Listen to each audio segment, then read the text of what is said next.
بنی اسرائیل میں ایک عابد شخص تھا جسے اللہ تعالیٰ نے ظاہری حسن و جمال بھی بہت دے رکھا تھا۔ وہ اپنے ہاتھ سے زنبیل بناتا اور اسے فروخت کر کے بسر اوقات کرتا تھا۔ ایک دن وہ بادشاہ کے دروازے پر سے گزرا تو بادشاہ کی بیوی کی خادمہ نے اسے دیکھ لیا۔ وہ جا کر ملکہ سے کہنے لگی، یہاں ایک آدمی ہے، ایسا حسین شخص کبھی دیکھنے میں نہیں آیا اور زنبیلیں فروخت کرتا پھر رہا ہے۔ بادشاہ کی بیوی نے اسے حکم دیا کہ اسے میرے پاس لے کر آؤ۔ اس کو لایا گیا تو بادشاہ کی بیوی اسے دیکھتے ہی لٹو ہو گئی۔ کہنے لگی، زنبیلیں پھینک دو اور یہ چادر سنبھال لو، اور اپنی باندی سے کہا کہ تیل اور خوشبو وغیرہ لاؤ، ہم اس سے اپنی حاجت براری کریں گے۔ اور وہ عابد سے کہنے لگی کہ اب تجھے زنبیلیں بیچنے کی ضرورت نہیں رہے گی۔ لیکن عابد بار بار انکار کرتا اور کہنے لگا کہ یہ کام تو مجھ سے نہ لے اور اللہ سے ڈر، لیکن وہ نہیں مانی۔ کہنے لگی، اگر تو یہ کام نہیں کرنا چاہتا تو اس کے بغیر یہاں سے باہر بھی نہیں جا سکتا، اور اس نے دروازے کو بند کرنے کا حکم دے دیا۔ عابد نے یہ حال دیکھا تو کہنے لگا، کیا تمہارے محل کے اوپر کوئی ضرورت کی جگہ ہے؟ کہنے لگی، ہاں۔ باندی کو حکم دیا کہ اس کے لیے پانی وغیرہ اوپر لے جاؤ۔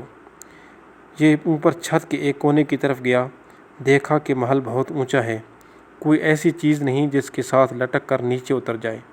آخر اپنے نفس کو خطاب اور عتاب کرنے لگا کہ تو ایک عرصے سے اپنے رب کریم کی رضا کی طلب میں لگا ہوا ہے اور رات دن اسی حرص میں گزرتے ہیں۔ تجھ پر آج ایک ایسی شام آئی ہے جو تیری اس تمام محنت کو ضائع کر دے گی۔ واللہ تجھ سے بڑھ کر کوئی خائن نہ ہوگا۔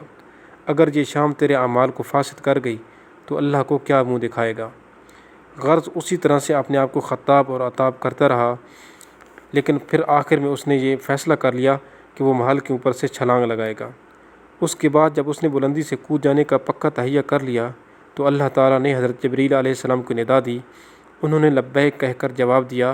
ارشاد ہوا، میرا بندہ میری معصیت اور ناراضگی سے بچنے کے لیے جان کی بازی لگا رہا ہے۔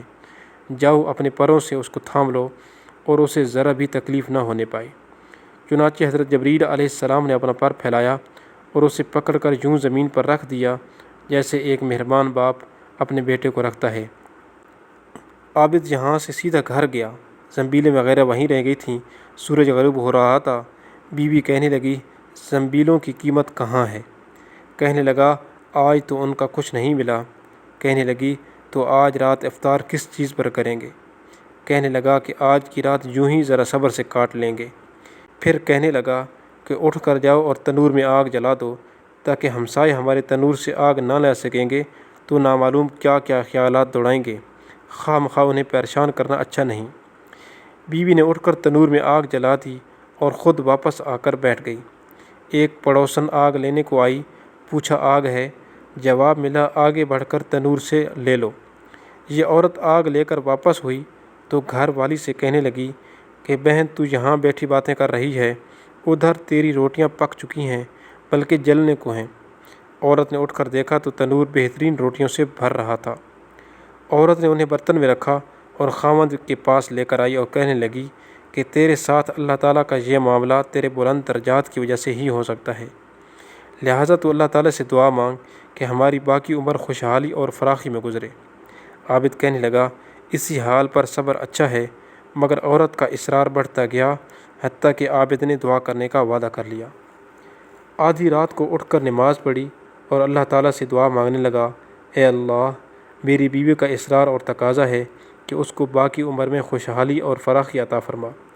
اتنے میں چھت پھٹ گئی، یاقوت اور موتیوں سے بھری ہوئی تشتری نیچے آئی جس سے تمام گھر جگمگا اٹھا۔ عابد نے اپنی بیوی کا پاؤں دبایا جو قریب ہی سو رہی تھی اور کہا، اٹھ کر بیٹھ اور جو کچھ مانگتی تھی وہ سنبھال لے۔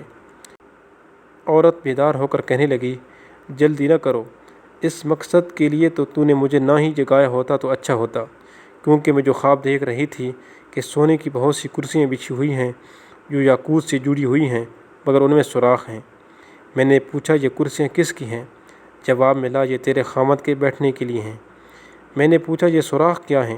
جواب ملا، یہ وہی نقص اور کمی ہے جو دنیا کی جلد بازی کی وجہ سے واقع ہوئی ہے۔ تو بیوی نے کہا کہ میں کسی ایسی چیز کی خواہش نہیں رکھتی جس سے تیری نشست گاہ میں نقص پیدا ہو، لہٰذا اپنے رب سے واپسی کی دعا کرو۔ عابد نے دعا مانگی اور تشتری واپس ہو گئی۔